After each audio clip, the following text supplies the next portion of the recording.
Mardemu mardoguno kardı Ay mara parişuno kardı Zahmi deleke nere bacur Peşnebona maksuro kardı Zahmi deleke nere bacur Peşnebona maksuro kardı Della mire del barba mire Della mire del barba mire O şanire asar bahire O şanire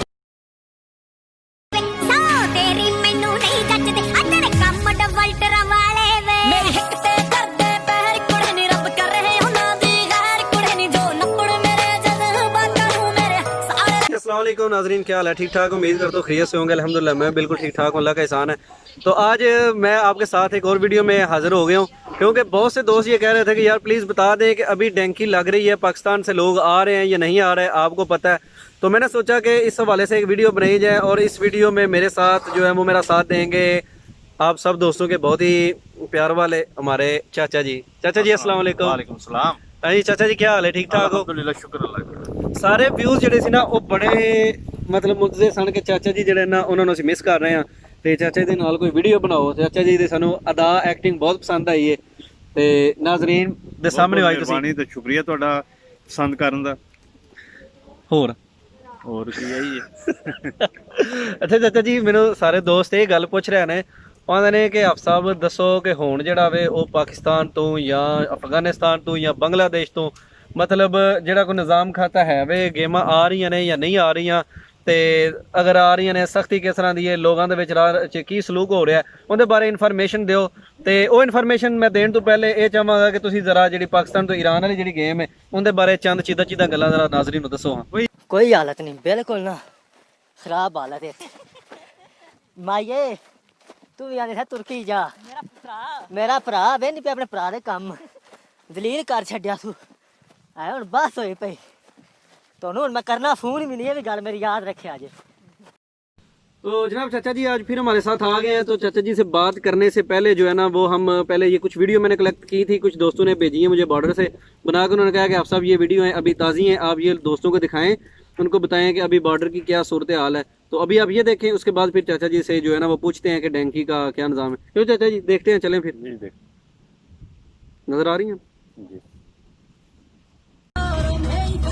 जी नाजरीन, ये पाकिस्तान से जब बंदा निकलता है तो डालों पे जो है वो पाकिस्तान से ईरान का सफ़र शुरू हो जाता है।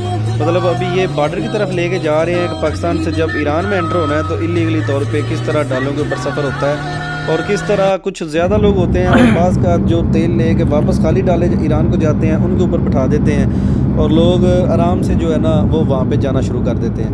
और ये पाकिस्तान और तुर्की का ईरान का बॉर्डर है और जो ईरान और तुर्की का बॉर्डर है उस पर क्या सूरत होती है, वहाँ पे सब्ज़ा वगैरह होता है। तो चलें इस वीडियो में भी देखें।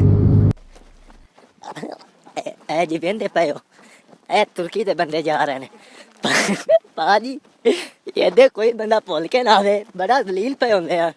जब इन्हें पहाड़ियां उत्ते भजदे फिरने, कदी हेठा ते कदी उत्तां है हुण ना बस होए भी ना अंदर कुछ है ते ना बाहरों भी कुछ है।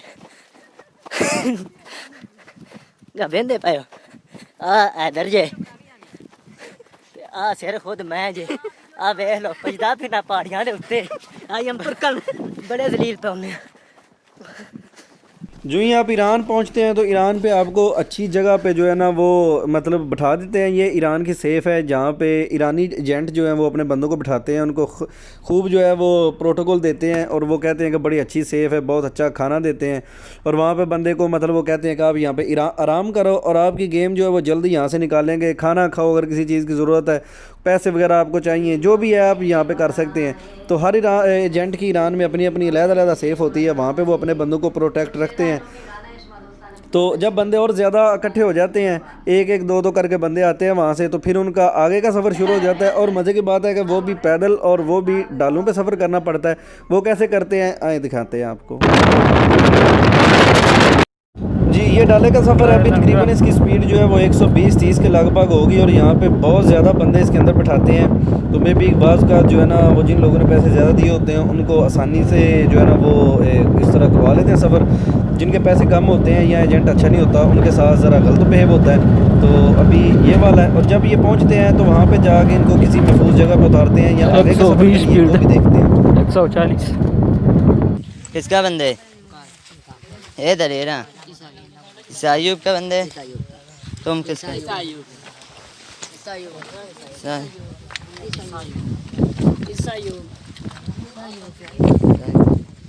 रोटी दही भैया सब दिएगा सब कुछ है पानी भी है सब कुछ मौजूद है भैया रोटी दही पानी दिएगा बच्चे मुसाफिर की हस्ती कमाल बान नून आप माज रसीदे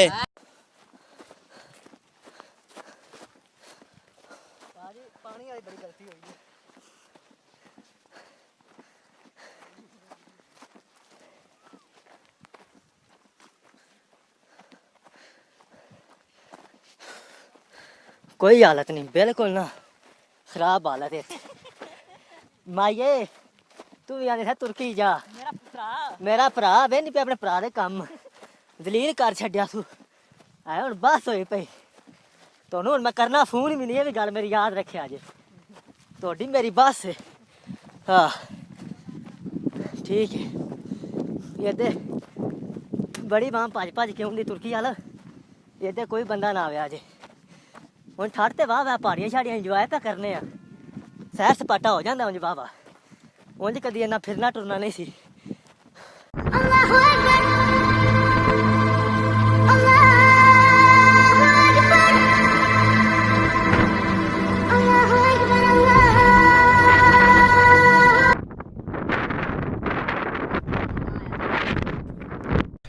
और जब बंदा पहुंच जाता है तो ये मुख्तलिफ एजेंटों की सेफ़ हैं वहाँ पे ये देखें वाशरूम का इंतज़ाम है जो भी बंदा वहाँ पे बोतल अपनी भर के लेके जाता है बस वो बोतल उधर ही है बंदे आगे निकल जाते हैं और सफाई का और गंदगी का ख्याल आप लोगों ने खुद रखना होता है मतलब ये ऐसा निज़ाम है।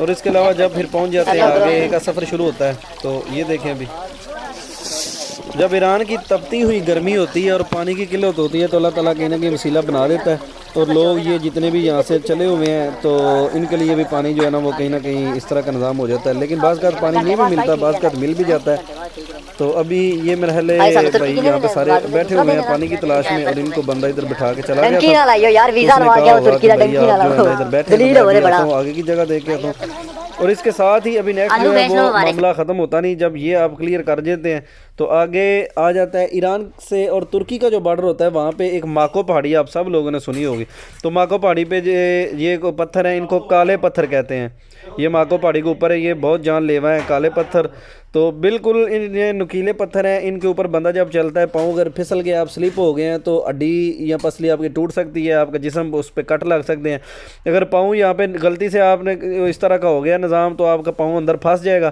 तो ये देखें भी कितने आराम से और कितने सुकून से ये चल रहे हैं लोग और मतलब कि कोई गलती की गुंजाइश नहीं ये अभी छोटे हैं इससे आगे बहुत बड़े बड़े आएंगे तो वहाँ से बंदे के गिरने के और मरने के चांसेस ज़्यादा होते हैं तो ये 2-3 दिन पे चलना पड़ता है बाज़ का तो 8-8 15-15 घंटे जो है ना वो लगातार इस पे चलना पड़ता है ये क्लियर करके फिर बंदा तुर्की पहुँच जाता है लेकिन उससे पहले के जो ख़तरात हैं अभी ये देखें ये पाकिस्तान और ईरान का मुल्क का बॉर्डर है तो जहाँ पे बहुत ज़्यादा गर्मी है और यहाँ पे लोग जो हैं वो अपनी मदद आपके तहत कर रहे हैं शेरां ने शिकार खेडना मित्तरां दा शौक खानदानी बल्लीए लोकां नूं तां सोहणिया बुखार चढ़दा बठिंडे वाले चढ़े आसमानी बल्ली तो बाद में जनाब क्या ईरान की तपती हुई गर्मी और गर्म पहाड़ हैं जिनके ऊपर बंदा जो है वो अपनी जान दांव पे लगाता है और यूरोप के सपने लेके निकलते हैं अभी यहाँ पे ये सारे लोग बैठे होंगे किसी डैंकर ने कहा होगा कि मैं थोड़ी देर बाद आता हूँ तो गाड़ी आएगी यहाँ टैक्सी लगेगी यहाँ पे तो आपको उठा लेंगे बस इसी इंतज़ार में ये सब लोग बैठे हुए हैं तो और उसके अलावा अभी ये मतलब कि सड़क आ गई है कोई इस पे में भी कोई गाड़ी आ जाए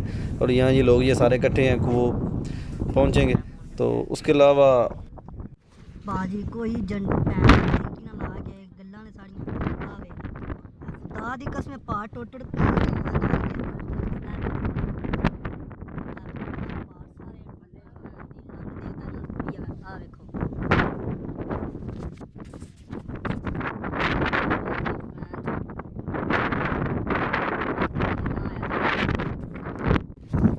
बिस्मिल्लाहिर्रहमानिर्रहीम लो जी ने अपने सारे डगिया ने भरा इधर चेक करो चश्मे तो पानी पी रहे हैं ठीक है ना चश्मे तो पानी पी रहे हैं चेक करो चलो ओ फ्रंट कैमरे तो बना फ्रंट तो सोना बंदा ये तो बैक कैमरा खराब है ना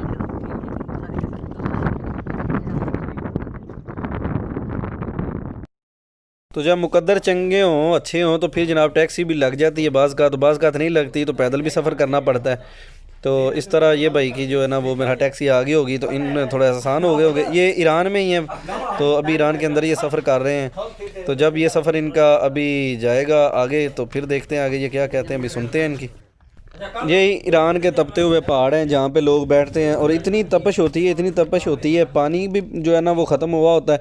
और यहाँ पे ईरान वालों को या पाकिस्तानी बलोचियों को इतनी कमाई है कि वो पाकिस्तानी 1,000 रुपये की बोतल पानी की सेल करते हैं। और सेल करके तो वो मतलब लोगों की वो क्या उसको कहते हैं कि जो मजबूरी उसका फ़ायदा उठाते हैं। तो ये आजकल तो इतने ये ज़्यादा तपश है, तो समझे अभी पाकिस्तान में 40 तक दर्जा रह जाता है, तो लोगों की ज़ुबानें बाहर आ जाती हैं प्यास से और गर्मी से।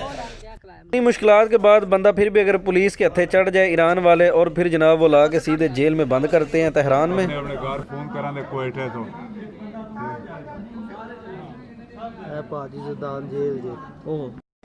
फिर वहाँ पे लोग आते हैं कि घर वालों को कॉल करेंगे और वो हमें पैसे भेजें, तो ताकि हम वापस जो है ना वो अपने अपने घरों को जा सकें। बाकी चलें मज़ीद चाचा जी से डिस्कस करते हैं। जरा जी पाकिस्तान तो ईरान वाली जी गेम है उनके बारे चंद चीज़ा गल्लां जरा नाज़रीन नूं दसो। ਬਈ ਡੈਂਕੀ ਦਾ ਹਾਫਜ਼ਾ ਤੁਹਾਨੂੰ ਪਤਾ ਹੈ ਕਿ ਅੱਜ ਕੱਲ੍ਹ ਕੰਡੀਸ਼ਨ ਪਹਿਲਾਂ ਵੀ ਬਹੁਤ ਮੁਸ਼ਕਿਲ ਸੀ, ਹੁਣ ਤਾਂ ਜ਼ਿਆਦਾ ਮੁਸ਼ਕਿਲ ਹੋ ਗਈ ਹੈ। ਅੱਛਾ। ਕਿਉਂਕਿ ਇਹ ਜਿਹੜੇ ਕਸ਼ਤੀ ਉਲਟਣ ਨਾਲ ਕੋਈ ਬੰਦੇ ਵਿਚਾਰਿਆਂ ਦੇ ਬੱਚਿਆਂ ਦੀ ਡੈਥ ਹੋ ਗਈ ਹੈ। ਅੱਛਾ। ਇਸ ਨਾਲ ਕਸ਼ਤੀ ਕਿੱਥੇ ਉਲਟੀ ਜੇ? ਇਹ ਜਿਹੜੀ ਉਹ ਤੁਰਕੀ ਦੀ ਯੂਨਾਨ ਆਂਦੇ ਨਹੀਂ, ਹਾਂ ਤੁਰਕੀ ਤੋਂ ਈਰਾਨ ਤੋਂ ਤੁਰਕੀ ਜਿਹੜਾ ਤੁਰਕੀ ਦੇ ਵਿੱਚ ਹੀ ਹੋਈ ਹੈ ਓਵਰਆਲ ਅਗਰ ਪਿੱਛੋਂ ਯੂਨਾਨ ਤੋਂ ਹਾਂ ਯੂਨਾਨ ਆਂਦੇ ਆ। ਅੱਛਾ ਅੱਛਾ। ਤੇ ਉਸ ਸਾਲ ਓਵਰਆਲ ਵੈਸੇ ਵੀ ਇਹ ਫੇਸਬੁੱਕ ਤੇ ਜਾਂ ਸਾਰਿਆਂ ਨੂੰ ਮੈਂਸ਼ਨ ਹੋ ਗਿਆ ਕਿ ਇਸ ਤਰ੍ਹਾਂ ਦੀ ਡੈਂਕੀ ਮੁਸ਼ਕਿਲ ਹੈ। ਅੱਛਾ। ਲੇਕਿਨ ਡੈਂਕੀ ਤੇ ਤੁਸੀਂ ਪਹਿਲਾਂ ਵੀ ਮੁਸ਼ਕਿਲ ਸੀ, ਤਾਂ ਹੁਣ ਤਾਂ ਜ਼ਿਆਦਾ ਮੁਸ਼ਕਿਲ ਹੋ ਗਈ ਹੈ ਕਿਉਂਕਿ ਸਿਕਿਉਰਿਟੀ ਥੋੜੀ ਸਖਤ ਕਰ ਦਿੱਤੀ ਨੇ, ਇਰਾਨ ਵਾਲਿਆਂ ਨੇ ਕਰ ਦਿੱਤੀ ਹੈ ਥੋੜੀ। ਮਹਿਜ ਦਹਿਸ਼ਤਗਰਦੀ ਦੀ ਪ੍ਰੋਬਲਮ ਸ਼ੁਰੂ ਹੋਈ ਹੈ ਨਾ ਉਧਰ। ਹਾਂ ਜਿੱਥੇ ਪਾਕਿਸਤਾਨੀ ਫੋਰਸਸ ਬਾਰੇ ਅਟੈਕ ਸ਼ੈਕ ਹੋਏ ਨਾ, ਉਹਨਾਂ ਵਾਸਤੇ ਵੀ ਕਹਿ ਰਹੇ ਹੋ ਕਿ ਜੇ ਡੈਂਕੀ ਸ਼ੈਂਕੀ ਲਾਉਂਦੇ ਨਾ, ਇਹ ਜ਼ਿਆਦਾ ਉਹ ਅੱਗੇ ਇਹਨਾਂ ਨਾਲ ਮਿਲੇ ਸ਼ਿਲੇ ਹੁੰਦੇ ਬੰਦੇ, ਇਹਨਾਂ ਡੈਂਕੀ ਦੇ ਥਰੂ ਉਹ ਬੰਦੇ ਟੁੱਟ ਜਾਂਦੇ ਨੇ, ਅੱਗੇ ਜਾ ਛੁਪ ਜਾਂਦੇ ਨੇ, ਜਦ ਸਿਕਿਉਰਿਟੀ ਫੋਰਸਸ ਵਾਲੇ ਜਾਂਦੇ ਨੇ ਉਹਨਾਂ ਕੋਲ ਅਟੈਕ ਸ਼ੈਕ ਕਰਦੇ ਨੇ। ਪਾਕਿਸਤਾਨੀ ਆਰਮੀ ਦੇ ਵਾਹ ਬੰਦੇ ਸ਼ੇਪ ਕੀਤੇ, ਮਤਲਬ ਜਿੰਨੀ ਸਮਗਲਿੰਗ ਹੁੰਦੀ ਹੈ ਉਹ ਇਹ ਬੰਦੇ ਕਰਾਉਂਦੇ ਨੇ। ਬਿਲਕੁਲ, ਤੇਲ ਦੀ ਹੋਗੀ, ਦੂਸਰੀ ਤੀਸਰੀ ਇਨਸਾਨੀ ਹੋਗੀ, ਸਾਰੇ ਉਹੀ ਕਰਵਾਉਂਦੇ ਨੇ। ਚਰਸ ਵਗੈਰਾ ਜੋ ਨਸ਼ਾ ਵਗੈਰਾ ਜਿਹੜਾ ਆਉਂਦਾ ਉਹ ਇਸ ਤਰ੍ਹਾਂ ਹੀ ਸਮਗਲ ਹੋ ਕੇ ਆਉਂਦਾ ਹੈ। ਇਹ ਲੋਕ ਜਿਹੜੇ ਇਲੀਗਲ ਜਾਂਦੇ ਨੇ ਉਹਦੀ ਵਜ੍ਹਾ ਤੋਂ। ਬਿਲਕੁਲ ਬਿਲਕੁਲ। ਤੇ ਹੁਣ ਕੁਝ ਦੋਸਤਾਨ ਉਹ ਚਾਚਾ ਜੀ ਕਹਿ ਰਹੇ ਨੇ ਕਿ ਇਸ ਤਰ੍ਹਾਂ ਜਿਹੜਾ ਨਾ ਈਰਾਨ ਦੇ ਵਿੱਚ ਬਹੁਤ ਜ਼ਿਆਦਾ ਸਖਤੀ ਹੋ ਗਈ ਹੈ। ਈਰਾਨ ਵਾਲੀ ਆਰਮੀ ਜਿਹੜੀ ਉਹ ਪਕੜਦੀ ਹੈ, ਉਹ ਤੁਰਕੀ ਵਾਲਿਆਂ ਦੇ ਸੜਦੀ ਹੈ, ਤੁਰਕੀ ਵਾਲੇ ਵਾਪਸ ਮਤਲਬ ਬੰਦਾ ਉੱਥੇ ਜ਼ਲੀਲ ਹੋ ਰਿਹਾ। ਜਿਹੜੇ ਉੱਥੇ ਬਾਰਡਰ ਤੇ ਬੈਠੇ ਨੇ ਨਾ ਉਹ ਅੱਗੇ ਜਾ ਸਕਦੇ ਨਾ ਪਿੱਛੇ ਜਾ ਸਕਦੇ ਨੇ। ਅੱਗੇ ਤੇ ਸੂਰਤ ਹਾਲ ਇਤਨੀ ਨਾ ਹੋ ਸਕਦੀ ਕਿ ਅਗਰ ਯੂਨਾਨ ਵਾਲੇ ਫੜ ਲਿੱਤੇ ਨੇ ਉਹ ਬਹੁਤ ਘੱਟ ਹੈ ਚਾਂਸਸ ਹੁੰਦੇ ਹਨ, ਲੇਕਿਨ ਜ਼ਿਆਦਾ ਨਾ। ਲੇਕਿਨ ਹੁਣ ਜ਼ਿਆਦਾ ਸਖਤ ਕਰ ਗਿਆ, ਤੁਰਕੀ ਵੀ ਸਖਤ ਕਰ ਗਿਆ ਤੇ ਇਰਾਨ ਦੇ ਬਹੁਤ ਸਖਤ ਕਰ ਗਿਆ, ਕਿਉਂਕਿ ਇਹ ਸਿਰਫ ਮੇਨ ਚੀਜ਼ ਹੈ ਦਹਿਸ਼ਤਗਰਦੀ ਦੀ ਵਜ੍ਹਾ। ਹਾਂਜੀ ਠੀਕ। ਤਾਂ ਹੁਣ ਜਿਸ ਤਰ੍ਹਾਂ ਵੀ ਆਉਣਾ ਸਮਝ ਸੋਚ ਕੇ ਵੀ ਚਲੋ ਹੋ ਸਕਦਾ ਹੈ ਕਿ 10 ਦਿਨ 15 ਦਿਨ ਵੀ ਮਹੀਨਾ ਥੋੜੀ ਸਿਕਿਉਰਿਟੀ ਸਖਤ ਹੋਵੇ, ਉਸ ਤੋਂ ਬਾਅਦ ਥੋੜੇ ਹਾਲਾਤ ਨਾਰਮਲ ਹੋ ਜਾਣਗੇ ਤਾਂ ਉਸ ਹਿਸਾਬ ਨਾਲ ਡੈਂਕੀ ਲਾ ਲਓ, ਤੁਸੀਂ ਸਬਰ ਕਰ ਲਓ। ਹਾਂ ਉਹ ਪਤਾ ਹੈ ਈਰਾਨ ਤੇ ਉਹ ਪਹਿਲੇ ਉਹਨਾਂ ਦਾ ਚੀਫ ਕਤਲ ਹੋਇਆ, ਉਸ ਤੋਂ ਬਾਅਦ ਫਿਰ ਉਹਨਾਂ ਦੀ ਹੁਣ 에ਅਰ ਬੇਸ ਜਿਹੜੀ ਹੈ ਉਹ ਉਡਾ ਦਿੱਤੀ ਇਸਰਾਈਲ ਨੇ। ਬਿਲਕੁਲ। ਤੇ ਉਹਨਾਂ ਨੂੰ ਅੰਦਰੂਨੀ ਖਦਸ਼ਾਤ ਹੋ ਗਏ ਨੇ। ਖਦਸ਼ਾਤ ਨੇ ਇਹ ਪਤਾ ਕਿ ਡੈਂਕੀ ਦੇ ਜਿਹੜੇ ਸਾਡੀ ਸਮਗਲਿੰਗ ਵਿੱਚ ਜਾਸੂਸ ਸਾਡੇ ਮੁਲਕ ਵਿੱਚ ਇੰਟਰ ਹੋ ਰਹੇ ਨੇ। ਹਾਂਜੀ। ਸਿਕਿਉਰਿਟੀ ਕਰਦੇ ਦਿੰਦੇ ਪਏ ਦੋਸਤਾਂ ਨੇ। ਫਿਰ ਅਟੈਕ ਸ਼ੈਕ ਇਸਰਾਈਲ ਨੇ ਕੀਤਾ ਜਾਂ ਪਹਿਲਾਂ ਉਹ ਅਮਰੀਕਾ ਦਾ ਅਟੈਕ ਹੋਇਆ ਸੀ ਉਹਨਾਂ ਦਾ, ਇਸ ਵਜ੍ਹਾ ਨਾਲ। ਬਿਲਕੁਲ ਇਸ ਤਰ੍ਹਾਂ ਹੀ ਹੈ। ਤੇ ਬਾਕੀ ਜਿਤਨੇ ਵੀ ਦੋਸਤ ਨੇ ਮਤਲਬ ਤੁਸੀਂ ਥੋੜਾ ਜਿਹਾ ਇਹ ਦੱਸੋ ਹਾਂ ਕਹਿੰਦੇ ਕਿਸ ਤਰ੍ਹਾਂ ਦੇ ਹਾਲਾਤ ਹੁੰਦੇ ਨੇ, ਨਿਜ਼ਾਮ ਕਿਸ ਤਰ੍ਹਾਂ ਦਾ ਹੁੰਦਾ ਹੈ? ਕਿਆ ਈਰਾਨ ਤੋਂ ਜਾਂ ਪਾਕਿਸਤਾਨ ਤੋਂ ਜਿਹੜਾ ਈਰਾਨ ਤੇ ਈਰਾਨ ਤੋਂ ਤੁਰਕੀ ਜਿਹੜਾ ਜਾਈਦਾ ਹੈ ਉਸ ਤਰ੍ਹਾਂ ਕਿਸ ਤਰ੍ਹਾਂ ਦੇ ਹਾਲਾਤ ਹੁੰਦੇ ਨੇ? ਇੱਕ ਬੰਦੇ ਦੀ ਜਾਨ ਜਿਹੜੀ ਉਹ ਜਾ ਸਕਦੀ ਹੈ, ਇਹਨਾਂ ਪਹਾੜਾਂ ਤੇ ਬੰਦਾ ਮਰ ਜਾਂਦਾ ਹੈ, ਜਾਂ ਬਹੁਤ ਸਖਤ ਡੈਂਕੀ ਈਰਾਨ ਦੀ ਉਹਦੇ ਬਾਰੇ? ਬਹੁਤ ਡੈਂਕੀ ਹੈ, ਬਹੁਤ ਹੀ ਸਖਤ ਡੈਂਕੀ। ਇਹਦੇ ਵਿੱਚ ਤੇ ਕੋਈ ਬੰਦਾ ਜਿਤਨੇ ਮਰਜ਼ੀ ਵੀ ਮਤਲਬ ਜਿਸ ਤਰ੍ਹਾਂ ਮਰਜ਼ੀ ਗੱਲ ਨੂੰ ਵਧਾ ਸਕਦਾ। ਅੱਛਾ, ਕੋਈ ਵਾਕਿਆ ਕੋਈ ਤੁਹਾਡੇ ਅੱਖਾਂ ਦੇ ਸਾਹਮਣੇ ਜਿਹੜਾ ਕਿ ਸਾਡੇ ਨਾਲ ਜਿਹੜਾ ਵਾਕਿਆ ਕੀ ਹੈ ਓਵਰਆਲ ਦਾ ਠੀਕ ਹੈ, ਡੈਂਕੀ ਬਹੁਤ ਮੁਸ਼ਕਿਲ ਸੀ, ਲੇਕਿਨ ਜਿਹੜਾ ਮਾਕੋ ਪਹਾੜੀ ਦੇ ਅਸੀਂ ਤਾਂ ਖੁਦ ਡੈਡ ਬਾਡੀਆਂ ਤੱਕੀਆਂ ਮੋਟੀਆਂ ਦੀ ਲਾਸ਼ਾਂ ਪਈਆਂ, ਲਾਸ਼ਾਂ 3 ਖੁਦ ਦੇਖੀਆਂ। ਅੱਛਾ। ਇੱਕ ਦਾ ਤਕਰੀਬਨ ਮੈਂ 3-4 ਮਹੀਨੇ ਦੀ ਕੋਈ ਵਿਚਾਰੇ ਦੀ ਡੈਡ ਬਾਡੀ ਪਈ ਹੋਣੀ ਹੈ, ਬੱਚੇ ਕਿਸੇ ਦੀ, ਤੇ ਇੱਕ ਦੇ ਤਕਰੀਬਨ ਮੁੰਡੇ ਦੀ ਤੇ ਬਿਲਕੁਲ ਤਕਰੀਬਨ ਮੈਂ 10 ਜਾਂ 15 ਦਿਨ ਹੋ ਗਏ ਹੋਣਗੇ ਉਸੇ। ਇੱਕ ਨੀਚੇ ਆਸਾਂ ਪਹਾੜੀ ਤੋਂ ਨੀਚੇ ਉਤਰ ਆਏ ਜਾਂਦੇ, ਸਾਈਡ ਦੇ ਦੇਖੇ ਸ਼ਾਪਰ ਉੱਤੇ ਡੈਡ ਬਾਡੀ ਦੇ ਸੱਟੇ ਪੱਥਰ ਲਗਾਏ ਸਾਈਡਾਂ ਦੇ। ਇਹ ਲੋਕ ਮਰਦੇ ਕਿਉਂ ਨੇ ਚਾਚਾ ਜੀ ਪਹਾੜਾਂ ਦੇ ਉੱਤੇ? ਆਖਰ ਆਂਦੇ ਨੇ ਕਿ ਪਹਾੜ ਮੌਤ ਦੇ ਪਹਾੜ ਨੇ, ਆਖਰ ਪਹਾੜਾਂ 'ਚ ਹੀ ਮੌਤ। ਸਭ ਤੋਂ ਮੇਨ ਚੀਜ਼ ਆ ਬਾਅਦ ਦਫਾ ਕਿ ਪਾਣੀ ਖਤਮ ਹੋ ਜਾਂਦਾ, ਪਾਣੀ ਖਤਮ ਹੈ ਅਗਰ ਨਹੀਂ ਹੈ, ਥਕਾਵਟ ਇਤਨੀ ਹੋ ਜਾਂਦੀ ਹੈ, ਮਸਲ ਕੋਈ ਇਸ ਤਰ੍ਹਾਂ ਦਾ ਪੁੱਲ ਹੋ ਜਾਂਦਾ ਬੰਦੇ ਕੋਲ ਚੱਲ ਨਹੀਂ ਹੁੰਦਾ ਬਿਲਕੁਲ। ਤਾਂ ਉੱਥੇ ਕੰਡੀਸ਼ਨ ਇਹ ਹੈ ਕਿ ਤੁਹਾਡਾ ਕੋਈ ਸਾਥ ਸਕਾ ਭਰਾ ਵੀ ਨਹੀਂ ਦੇ ਸਕਦਾ। ਉੱਥੇ ਮਸਲਾ ਪ੍ਰੋਬਲਮ ਹੀ ਹੈ ਕਿ ਪਹਾੜਾਂ ਦੇ ਚੁੱਕਿਆ ਉਹਨਾਂ ਪੱਥਰਾਂ ਦੇ ਬੰਦਾ ਸਿੰਗਲ ਨਹੀਂ ਚੱਲ ਸਕਦਾ, ਤੇ ਇੱਕ ਬੰਦੇ ਨੂੰ ਉਠਾ ਕੇ ਕਿੱਥੇ ਤੱਕ ਜਾਣਾ। ਇਸ ਵਾਸਤੇ ਕੀ ਵਿਚਾਰੇ ਉੱਥੇ ਛੱਡ ਦਿੰਦੇ ਨੇ। ਬਾਅਦ ਦਫਾ ਜਿਹੜੇ ਨਾਲ ਏਜੰਟ ਹੁੰਦੇ ਜਿਹੜੇ ਉਹ ਬਾਰਡਰਾਂ ਕ੍ਰਾਸ ਕਰਾਉਂਦੇ ਹਾਂ ਹਾਂ ਉਹ ਕਹਿੰਦੇ ਤੁਸੀਂ ਛੱਡ ਦਿਓ ਅਸੀਂ ਬਾਅਦ ਇਹਨੂੰ ਬੰਦੇ ਨੂੰ ਲੈ ਆਵਾਂਗੇ ਉਹ ਵਿਚਾਰੀਆਂ ਉਹਦੀ ਬਾਅਦ ਵੀ ਨਸਾਂ ਕੱਢ ਦਿੰਦੇ ਉਹ ਕਿੱਥੇ ਲੈ ਕੇ ਆਉਂਦੇ ਬਿਲਕੁਲ ਇਸ ਉਹ ਨਹੀਂ ਬੰਦੇ ਬਹੁਤ ਹੋ ਜਾਂਦੇ ਵਿਚਾਰੇ ਬੰਦੇ ਉੱਥੇ ਨਾ ਮਰ ਪਤਾ ਜਾਂਦੇ ਲੱਗਦਾ ਫੈਮਿਲੀ ਪਿੱਛੇ ਕੀ ਹੈ ਸਹੀ ਹੋ ਗਿਆ ਤੇ ਇਸ ਤੋਂ ਬਾਅਦ ਚਾਚਾ ਜੀ ਜਿਹੜੇ ਮਾਕੋ ਪਹਾੜੀ ਜਿਹੜੀ ਹੈ ਉਹ ਏਡੀ ਖਤਰਨਾਕ ਕਿਉਂ ਹੈ ਮਤਲਬ ਉਹਨੂੰ ਕਿਉਂ ਲੋਕ ਇਤਨਾ ਖਤਰਨਾਕ ਸਮਝਦੇ ਨੇ ਮਾਕੋ ਪਹਾੜੀ ਮੇਨ ਚੀਜ਼ ਹੈ ਸਭ ਤੋਂ ਮੇਨ ਚੀਜ਼ ਹੈ ਇੱਕ ਤਾਂ ਉੱਥੇ ਚੜਾਈ ਬੜੀ ਲੰਬਾਈ ਉਹ ਚੜਾਈ ਬਹੁਤ ਹੈ ਉਚਾਈ ਚੋਂ ਬਹੁਤ ਜ਼ਿਆਦਾ। ਉਚਾਈ ਹੈ ਬਹੁਤ ਅੱਛਾ। ਉਚਾਈ ਹੈ ਅੱਛਾ ਤੇ ਉਸ ਦੇ ਉੱਪਰ ਅਗਰ ਤੁਸੀਂ ਉਹ ਕ੍ਰਾਸ ਕਰ ਆਉਂਦੇ ਹੋ ਉਸ ਦੇ ਉੱਪਰ ਜਿਹੜੇ ਕਾਲੇ ਪੱਥਰਾਂ ਦੀ ਪਹਾੜੀਆਂ ਸੀ ਕਹਿੰਦੇ ਅੱਛਾ ਉਹਦੇ ਇਸ ਤਰ੍ਹਾਂ ਦੀਆਂ ਮਿਸਾਲੀਆਂ ਉਹਨਾਂ ਦੀਆਂ ਤਰਾਸ਼ੀਆਂ ਨਹੀਂ ਹੁੰਦੀਆਂ ਛੁਰੀਆਂ ਦੀ ਤਰ੍ਹਾਂ ਅੱਛਾ ਅੱਛਾ ਅੱਛਾ ਕਿ ਅਗਰ ਜ਼ਰਾ ਵੀ ਤੁਸੀਂ ਨੁਕੀਲੀਆਂ ਨੇ। ਨੁਕੀਲੀਆਂ ਤੁਹਾਡੀ ਕੋਈ ਨਾ ਕੋਈ ਡੈਮੇਜ ਕਰ ਦੇਣੀ ਉਸ ਚੀਜ਼ मतलब इतनी नुकीली है कि अगर कोई बंदा वहाँ पे गलती से गिर जाता है तो वो बंदा जख्मी होने के जख्मी होने के उसके जी 100% चांस होगा बिल्कुल सही हो गया।